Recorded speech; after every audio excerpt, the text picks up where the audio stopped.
मेरी अपनी सबकी है ये,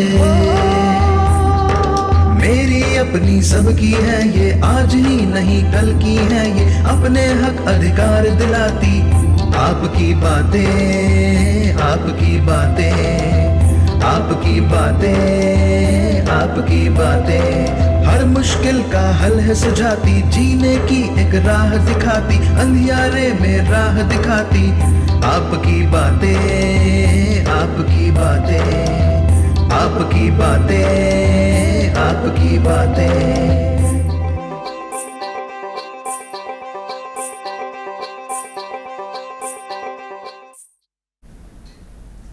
दर्शकों नमस्कार। दूरदर्शन छत्तीसगढ़ के सजीव प्रसारण के साथ एक बार फिर हम आपके सामने हैं, आपके साथ हैं। गुरुवार की शाम कार्यक्रम आपकी बातें, आपका पसंदीदा कार्यक्रम, लोकप्रिय कार्यक्रम, और इस कार्यक्रम में आप जानते हैं हम उठाते हैं समसामयिक मुद्दे जिनका सीधा सरोकार आपसे होता है। कार्यक्रम की आज की इस कड़ी में बेहद महत्वपूर्ण विषय पर हम बात करने जा रहे हैं। विषय है राजधानी रायपुर की यातायात व्यवस्था जन सामान्य की नज़र में। और इस महत्वपूर्ण विषय पर सीधे संवाद के लिए आज हमारे साथ स्टूडियो में हैं डॉक्टर अनुराग झा। आप हैं अतिरिक्त पुलिस अधीक्षक यातायात और प्रोटोकॉल। आपका बहुत बहुत स्वागत झा साहब नमस्कार अपने कार्यक्रम में। और चूंकि समय बहुत सीमित है और आपकी उपस्थिति का लाभ हमारे दर्शकों को मिलना चाहिए, मैं सीधे मुद्दे पर आता हूँ जी। राजधानी रायपुर की अगर यातायात व्यवस्था की हम बात करें जी, तो पुराना रायपुर से लेकर अब विस्तृत रायपुर, नया रायपुर तक पहुंच चुकी है जी। इस चुनौती को पूरी अच्छी तरह से हैंडल करने के लिए क्या इंफ्रास्ट्रक्चर है आपके पास? इंफ्रास्ट्रक्चर अगर आप बोलेंगे तो हमारे पास जो यातायात के जवान हैं जी, लगभग 450 के करीब रायपुर ज़िले में हमारी ट्रैफिक व्यवस्था में जवान हैं। उसके अलावा जो यातायात पुलिस के पास अपने इक्विपमेंट होते हैं या इंस्ट्रूमेंट होते हैं, जो हमारी पेट्रोलिंग व्हीकल्स होती हैं, कुछ क्रेन्स होती हैं, स्टॉपर्स होते हैं हमारे पास जी। और बाकी कार्रवाइयाँ करने के लिए जो अलग अलग ब्रेथ एनालाइज़र होते हैं, वो सारी चीज़ें होती हैं, बॉडी वार्न कैमरा, अलग अलग डिफरेंट टाइप की चीज़ें होती हैं तो हैं। और हाँ, ये नहीं है कि पर्याप्त मात्रा में तो नहीं है कहूँगा, और समय समय पे चीज़ें उपलब्ध भी कराई जाती रही हैं। तो चल रहा है प्रोसेस जो है, यातायात निरंतर चलने वाली प्रक्रिया है, कोई भी तो वो भी चल रही है। बिल्कुल सही कहा सर आपने। और एक बात ज़रूर हम अपने दर्शकों की तरफ से आपसे कहना चाहेंगे कि आपका जो पूरा महकमा है वो निश्चित तौर पर पूरी मुस्तैदी के साथ इस व्यवस्था को चुस्त दुरुस्त बनाने में अपने आप को झोंक देता है। हमने देखा है सुबह से लेकर शाम तक, रात हो दिन हो, पानी हो या बरसात हो, धूप हो, वो सब अपने उसमें लगे रहते हैं। बावजूद इसके एक चुनौती लोगों को नज़र आती है और एक सामान्य सा संवाद होता है कि ट्रैफिक आजकल बड़ा परेशान कर रहा है। तो इस समस्या को आप किस तरह से देखते हैं? क्या इसकी वजह है? नहीं जी, देखिए आप बिल्कुल सही बोल रहे हैं। ट्रैफिक परेशान करता है, लोगों की ये शिकायत हमारे पास भी आती है सुनने के लिए, और हम इसको एक चुनौती की तरफ देखते हैं। और इसमें हमें ये भी समझना पड़ेगा कि जिस गति से सड़कों पे वाहनों की संख्या बढ़ रही है, उस गति से सड़कों की चौड़ाई, सड़कों की संख्या नहीं बढ़ रही है। थोड़ी देर के लिए अगर मैं रायपुर की ही बात करूं तो यद्यपि हमने पिछले भी तो कुछ सालों में नए नए फ्लाईओवर बनवाए हैं, बाईपास रोड बनी है, एक्सप्रेसवे, केनाल वे, सारी चीज़ें बन रही हैं, पर फिर भी आप देखेंगे कि नई रोड बनती है और थोड़े समय बाद उन रोडों में भी जाम लगने की समस्या या ट्रैफिक की समस्या चालू हो जाती, क्योंकि वाहन जिस तेज़ी से बढ़ रहे हैं, रोड हमारे पास उतनी तेज़ी से नहीं बढ़ पा रही है। तो स्वाभाविक है, पहले की तुलना में आप अभी देखेंगे तो पहले हर घर में एक व्हीकल होता था। आज की डेट में अगर घर के 5 सदस्य हैं तो हर किसी के पास अपना अपना व्हीकल है। तो स्वाभाविक है, जब वाहनों की संख्या बढ़नी और रोड उतनी ही है तो जाम तो लगना ही है। दूसरी बात ये भी है कि कई बार हम भी सड़क पे धैर्य नहीं रखते हैं कि अगर हम 2 मिनट रुक के ट्रैफिक रूल को फॉलो कर लें तो हो सकता है जाम लगने से बच जाए, हम निजात पा जाएं, लेकिन वो भी नहीं हो पाता। तो बहुत सारी समस्याएं एक दूसरे में गुथी हुई हैं। जैसा एक महत्वपूर्ण जो इस यातायात व्यवस्था में है जी, ट्रैफिक सिग्नल्स की अगर हम बात करें जी, लोग ग्रीन सिग्नल और रेड सिग्नल को तो बहुत समझते हैं जी, लेकिन येलो सिग्नल जैसे आता है जी, तो एक तरह से मनमानी शुरू हो जाती है। क्या ये वजह नहीं है बहुत सारी दुर्घटनाओं की? जी, ये भी एक वजह है, आप ठीक बोल रहे हैं। होता क्या है कि येलो सिग्नल जो रहता है वो एक तरीके से तैयारी के लिए रहता है कि अब आप रेडी हो जाइए, कि अगर ग्रीन लाइट थी और अब येलो होगी मतलब अब रेड होने वाली है, तो अब आप अपने वाहन की स्पीड कम कर दीजिए क्योंकि अब रेड लाइट होने वाली है। दूसरी तरफ अगर रेड लाइट थी, येलो लाइट हो गई है, तो अब आप अपने वाहन को स्टार्ट कर सकते हैं। अगर आपने बंद किया है और आप ग्रीन लाइट होने वाली है तो आप निकलने के लिए रेडी हो जाइए। और कुछ जो ट्रैफिक रूल फॉलो करते हैं फॉरेन में या फिर हमारे यहाँ भी, जैसे अभी चंडीगढ़ वगैरह कुछ प्लान सिटी में आप देखेंगे कि ये होता है कि जब येलो लाइट हो जाती तो लोग गाड़ियों को स्लो कर देते हैं कि अब रुकना है। बट हमारे यहाँ एक उल्टा है, लोगों का माइंडसेट कहिए या हमारी आदत कहिए जो अभी तक नहीं गई है। जैसे येलो सिग्नल हम देखते हैं, हम गाड़ी की स्पीड को कम करने के बजाय और तेज कर देते हैं। तो होता क्या है कि जब येलो से रेड लाइट होने वाली तो उस समय एक व्यक्ति ने अपनी गाड़ी की स्पीड बढ़ा दी, उसी समय पे दूसरी तरफ जो रेड से ग्रीन जाने वाला जोन है उधर जो येलो लाइट हुई थी उसने भी स्पीड बढ़ा दी, तो कोलिजन की गुंजाइश बढ़ जाती है टक्कर की। और ऐसे बहुत सारे केस आते भी हैं। तो हम तो यही सलाह देते हैं कि गाड़ी को हमेशा नियंत्रित स्पीड में चलाइए, और अगर येलो सिग्नल हो गया तो 2 मिनट सिग्नल पे रुकने से आपका कुछ नुकसान नहीं हो जाएगा। ट्रैफिक रूल फॉलो करेंगे, आपकी ज़िंदगी के लिए ही है। बिल्कुल। झा साहब, यातायात व्यवस्था को और दुरुस्त करने के लिए समय समय पर बहुत सारे प्रयोग भी किए जाते हैं, जैसे कि वन वे ट्रैफिक एक तरफ से शुरू कर दिया जाता है, और हमने सिग्नल्स पर टाइमर्स भी देखे लगे हुए, उसको भी एक बहुत अच्छे एक्सपेरिमेंट के रूप में देखा गया। अभी एक और अच्छी व्यवस्था ये हुई है कि सीसीटीवी कैमरे लगाए गए। बावजूद इसके जो यूथ है उस पर नियंत्रण क्यों नहीं हो पा रहा? देखिए राकेश जी, मेरा ये मानना है कि यूथ पे नियंत्रण केवल यातायात नहीं, और नियंत्रण शब्द को मैं उचित नहीं मानता। मैं ये मानता हूँ एक शब्द होता है स्वतंत्रता, एक शब्द होता है स्वच्छंदता। तो दोनों को हमें समझना जरूरी है, दोनों में अंतर होता है। जब आप स्वतंत्रता की बात करते हैं तो हाँ, रोड पे मैं अपनी गाड़ी चलाने के लिए स्वतंत्र हूँ, लेकिन रोड पे किसी भी तरीके से गाड़ी दौड़ाने के लिए मैं स्वच्छंद नहीं। स्वतंत्रता में हमारे साथ अधिकार के साथ जिम्मेदारी भी आती, कर्तव्य की भावना भी आती कि रोड केवल हमारी नहीं है, रोड पे बाकी लोग भी चल रहे हैं, बच्चे भी चल रहे हैं, वृद्ध भी चल रहे हैं, महिलाएं भी चल रही हैं, कोई रोगी भी जा रहा है, एम्बुलेंस भी जा रही है। तो जब हम जिम्मेदारी के साथ रोड पे वाहन चलाते हैं तो हम दूसरों की ज़िंदगी का भी ख्याल रखते हैं, और जब हमें किसी की परवाह नहीं होती है, मनमाने तरीके से चलाते हैं, तो स्वतंत्रता स्वच्छंदता में बदल जाती है। यही चीज़ आजकल ज़्यादा देखने को मिल रही है रोड पे, खास तौर पे युवाओं के साथ या जो कम उम्र के जो बच्चे हैं उनके साथ। हेलमेट की बात अगर हम करें तो इसको बहुत सारे वर्कशॉप के साथ में और बहुत अच्छे तरीके से विद्यालयों में जाके, महाविद्यालयों में जाकर के यातायात विभाग द्वारा इसकी जानकारी दी गई, और ये बताया गया कि हेलमेट जो है वो आपकी सुरक्षा के लिए है। अब अगर हम शहरी लेवल की बात करें तो शहर में लोग अपना तो रहे हैं और इसको लेकर के विशेष अभियान भी बीच बीच में चलाए जाते हैं, लेकिन जैसे ही वो अभियान थोड़ा कम होता है, लापरवाह लोगों की संख्या ज़्यादा हो जाती है। तो इसको किस तरह से लोगों को ये करा जाए कि आप क्या कहना चाहेंगे, लोगों को हेलमेट के बारे में क्या कहना चाहेंगे? नहीं, देखिए हेलमेट के बारे में तो हम हमेशा कहते हैं, जैसे एक स्लोगन भी हम बताते हैं कि हेलमेट है ज़रूरी, न शौक़ न मजबूरी। और हेलमेट हमारी अपनी खुद की सुरक्षा के लिए होता है। अभी मैं जब इस प्रोग्राम के लिए आ रहा था तब भी ठीक मेरे सामने एक एक्सीडेंट हुआ, एक वृद्ध थे, 60-65 साल के रहे होंगे, ऑटो से उनकी टक्कर, वो भी हेलमेट नहीं पहने थे। भगवान की कृपा से ज़्यादा चोट नहीं लगी उनको, तुरंत हम लोगों ने उठाया, उनको सड़क के किनारे बैठाया। पर ये हमको समझना होगा कि अगर हेलमेट के लिए ट्रैफिक पुलिस रोक रही है तो वो आपकी सुरक्षा के लिए, उससे ट्रैफिक पुलिस का कुछ भला नहीं होगा। या जब हम हेलमेट नहीं पहनने पर आपका चालान काटते हैं तो वो चालान काट के हमको कोई खुशी नहीं मिलती है। हमें ज़्यादा अच्छा लगेगा कि हम आपका चालान ना काटें, हम ये देखें कि आप हेलमेट पहन के जा रहे हैं, क्योंकि हेलमेट पहन के जब आप अपनी सुरक्षा करते हैं, आपके पीछे आपका परिवार है, आप उनकी भी फिक्र कर रहे हैं।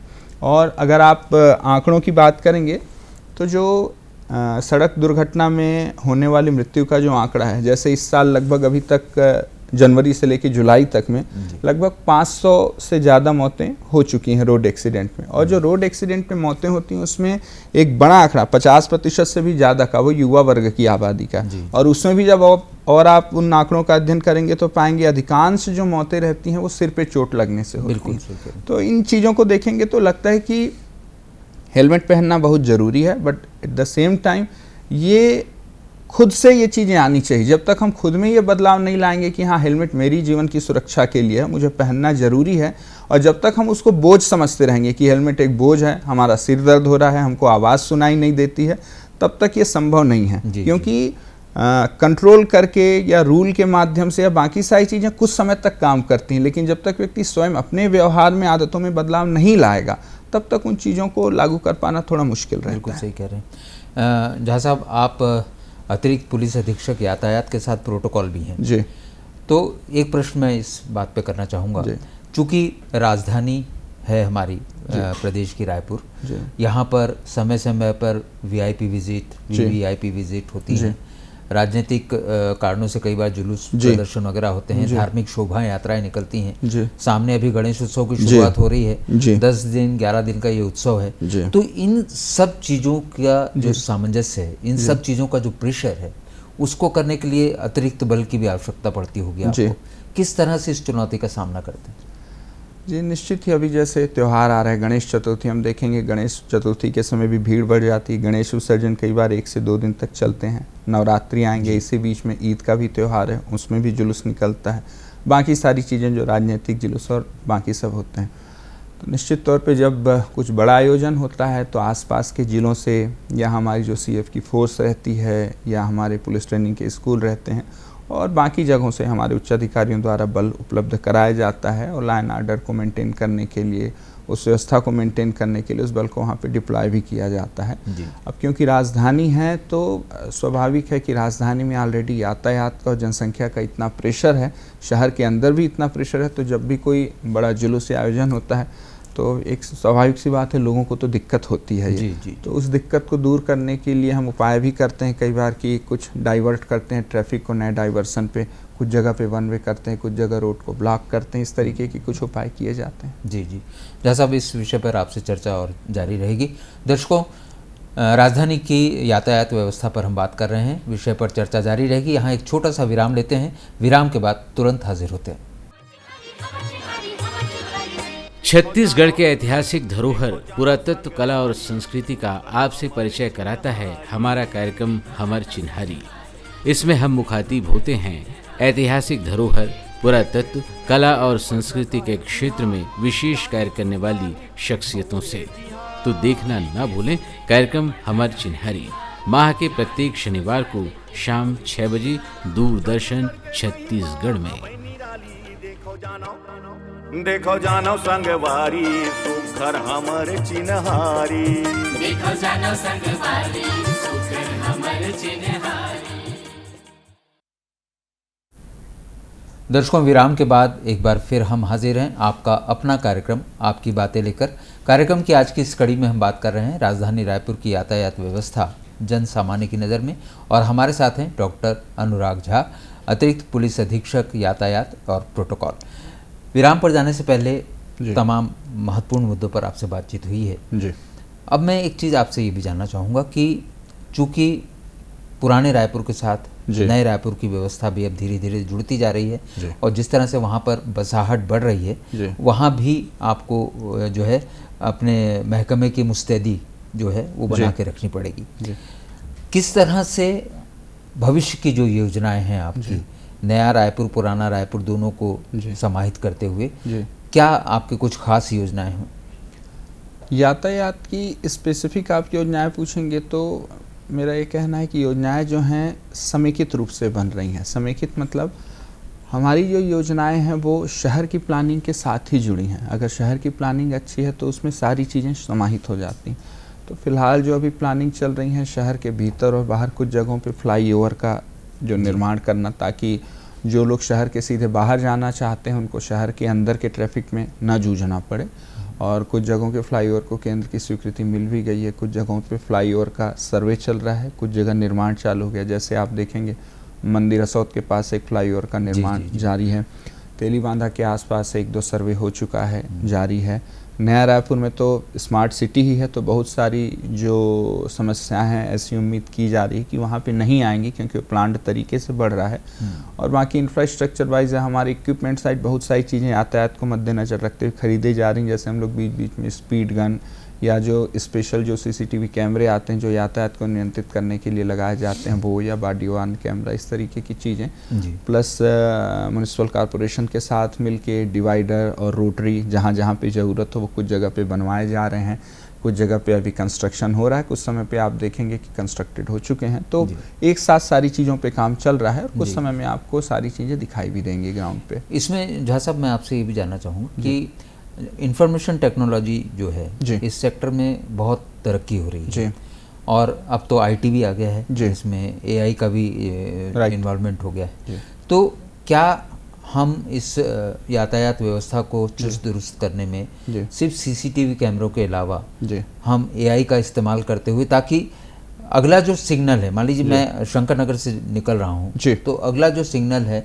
वो अपने आप जो है मुझे ग्रीन मिलता जाए, जो मेट्रोज में होता है आमतौर से। एक बार आपने ग्रीन सिग्नल पकड़ लिया तो आप एट लास्ट मतलब आप जहाँ तक आपको जाना है मैक्सिमम आप जा सकते हैं। यहाँ होता ये कि आप एक सिग्नल पार करते हैं और उसके बाद दूसरे सिग्नल पर जाकर आप फिर रुक जाते हैं, फिर तीसरे सिग्नल। शायद इसी व्यवस्था के तहत अभी कुछ जगह पर जो ट्रैफिक हैं सिग्नल्स हटा दिए गए हैं, फ्री कर दिया गया है। तो क्या इसे एक एक्सपेरिमेंट के रूप में माना जाए या इस दिशा में कुछ प्रयोग चल रहे हैं? हाँ, निश्चित ही, मतलब कोशिश हमेशा यही रहती है, यातायात पुलिस और हमारा पूरा सिस्टम जनता के लिए ही है, जनता की बेहतरी के लिए है। तो फाइनली समय समय पे हम ये वाच करते रहते हैं कि किस जगह ट्रैफिक सिग्नल लगने से यातायात या जो ट्रैफिक है वो स्मूथ हो रहा है, या किसी पीक आवर के टाइम पे जैसे ऑफिस के बंद होने का समय या खुलने का समय कोई ऐसी स्थिति जब हमको लगता है कि ट्रैफिक सिग्नल के बजाय मैनुअली अगर हम ट्रैफिक को वहाँ पे क्लियर करवाएं तो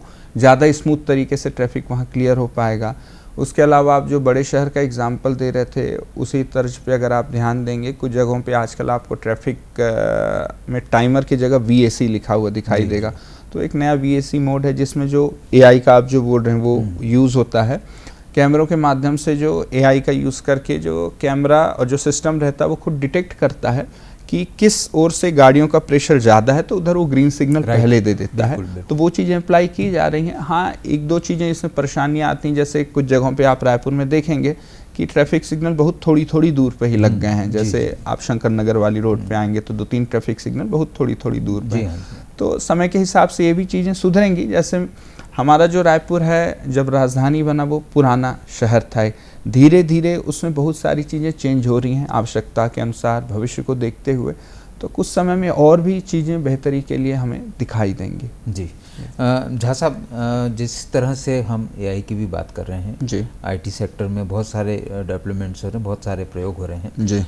मैं आपसे अब ये जानना चाहूँगा कि यातायात व्यवस्था को दुरुस्त करने के लिए आपका महकमा तो पूरी तरह से जुड़ा ही हुआ है। जब हम नए एक्सपेरिमेंट्स की बात करते हैं तो कुछ और विभागों को साथ में लेकर के क्या हम इस व्यवस्था को दुरुस्त नहीं, मसलन मैं आता हूँ, जैसे आजकल रिहायशी जो क्षेत्र हैं वो कमर्शियलाइज होते जा रहे हैं, बड़े बड़े कॉम्प्लेक्स बन रहे हैं एंड विदाउट पार्किंग। होता यह है कि सड़कों के ऊपर गाड़ियाँ खड़ी हो जाती हैं और अगर कोई दिन त्यौहार है, कुछ खास वो है अवसर है तो आदमी वहां पर जाकर के खड़ा हो जाता है, ना आगे जा सकता है ना पीछे जा सकता है। तो वहां पर पार्किंग की अगर दुरुस्त व्यवस्था हो जाए, बहुत सारे स्कूल कॉलेज सड़कों के ऊपर हैं, अस्पताल सड़कों के ऊपर है जहां पार्किंग की व्यवस्था नहीं है। तो क्या इस मुद्दों को लेकर के हम दूसरे नगर निगम या इनसे नगर पालिका वगैरह से बात करके कि बिना उसके पार्किंग के आप नक्शे पास मत करिए, तो आने वाले कम से कम भविष्य में लोगों को ये सुविधा होगी कि उनको अगर अंडरग्राउंड पार्किंग मिलती है बड़े कॉम्प्लेक्स में तो ये समस्या से काफ़ी हद तक निदान मिल जाएगा। बिल्कुल आप सही कह रहे हैं राकेश जी। इसमें 3 अलग अलग चीज़ें हैं जो मैं बताना चाहूँगा। पहला,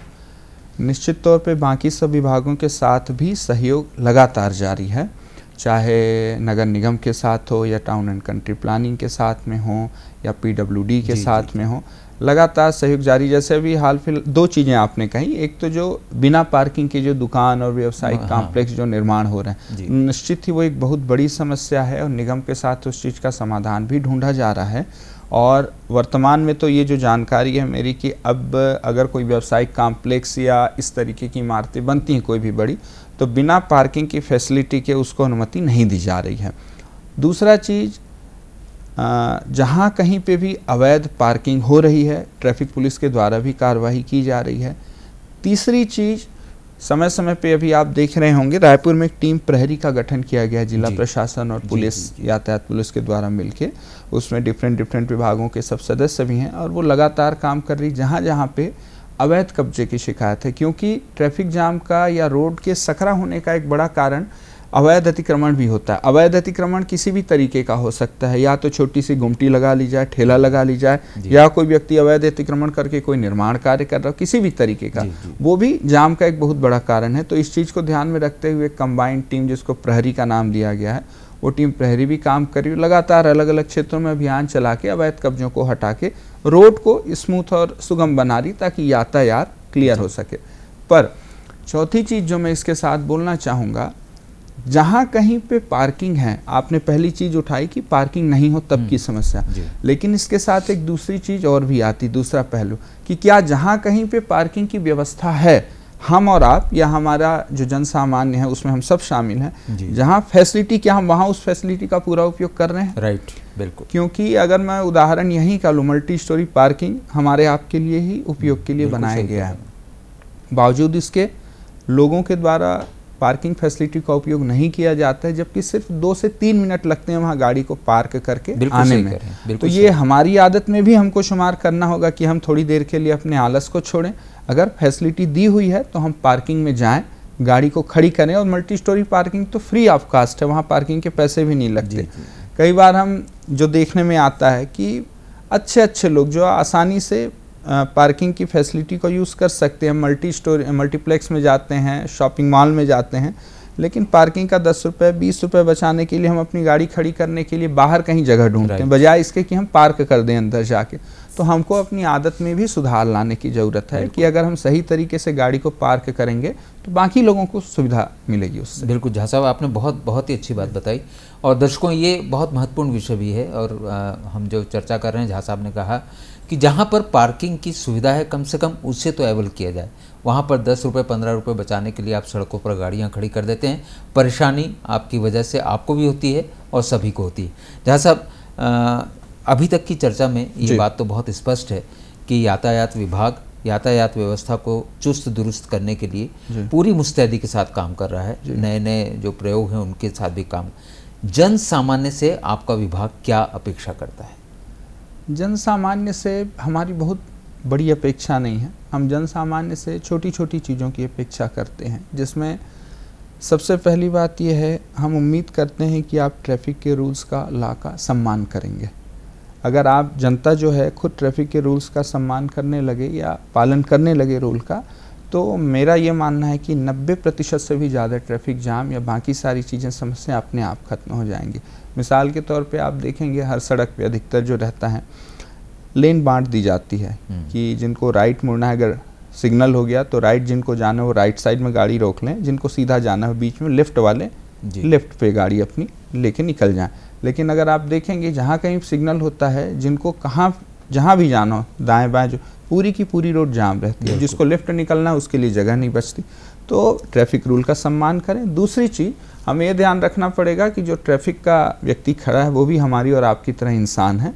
हम और आप अगर 2 मिनट भी शोरगुल उस हल्ले में खड़े रहें तो हमें इरिटेशन होगा। वो जवान अगर 4 घंटे वहाँ पे खड़ा है, ड्यूटी कर रहा है, वो भी आपके लिए ड्यूटी कर रहा है। तो अगर वो आपको किसी चीज़ के लिए रोक रहा है तो उसकी बातों को समझें, उससे दुर्व्यवहार करने के बजाय उनकी बातों का सम्मान करें। बिल्कुल।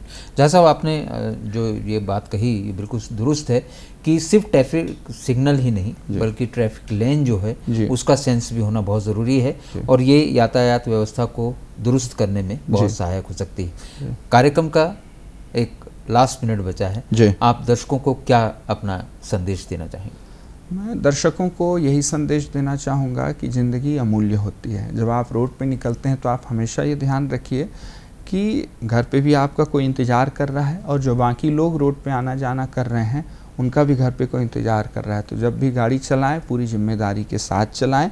ये मान के चलिए कि ज़रूरी नहीं है कि आप अगर अच्छे से गाड़ी चला रहे हैं तो सामने वाला भी अच्छे से ही चला रहा होगा। हो सकता है सामने वाले के दिमाग में कुछ और चल रहा हो। तो इसलिए गाड़ी हमेशा पूरी जिम्मेदारी से चलाएं, उतनी ही गति में चलाएं जितना आप कंट्रोल कर सकें। और मैं स्पेशली अभिभावकों से, पेरेंट्स से भी यही गुजारिश करना चाहूँगा कि जब अपने बच्चों को आप गाड़ी दें तो ये इंश्योर कर लें कि वो ट्रैफिक रूल का पालन ज़रूर करें। आपका बच्चा आपके लिए कितना अमूल्य हम सब जानते हैं। तो जब भी सड़क पर गाड़ी लेके निकलें पूरी जिम्मेदारी के साथ निकलें। जहाँ साहब, राजधानी रायपुर की यातायात व्यवस्था को लेकर के आपने बहुत सीमित समय में जो महत्वपूर्ण जानकारी हमारे दर्शकों के साथ साझा की, उसके लिए आपका बहुत बहुत धन्यवाद। जी नमस्कार। और बहुत दर्शकों, धन्यवाद। आपसे यही कहेंगे, कार्यक्रम की आज की इस कड़ी में जो संदेश आप तक पहुँचे हैं उन पर अमल कीजिए। अपने साथ साथ दूसरों के जीवन की भी सुरक्षा आपके ही हाथ में है। कार्यक्रम की इस कड़ी से विदा लेते हैं इस वादे के साथ कि अगली कड़ी में एक और महत्वपूर्ण विषय लेकर आपसे करेंगे आपकी बात। तब तक के लिए नमस्कार। आपकी बातें, आपकी बातें, आपकी बातें, आपकी बातें हर मुश्किल का हल है सुझाती, जीने की एक राह दिखाती, अंधियारे में राह दिखाती। आपकी बातें, आपकी बातें।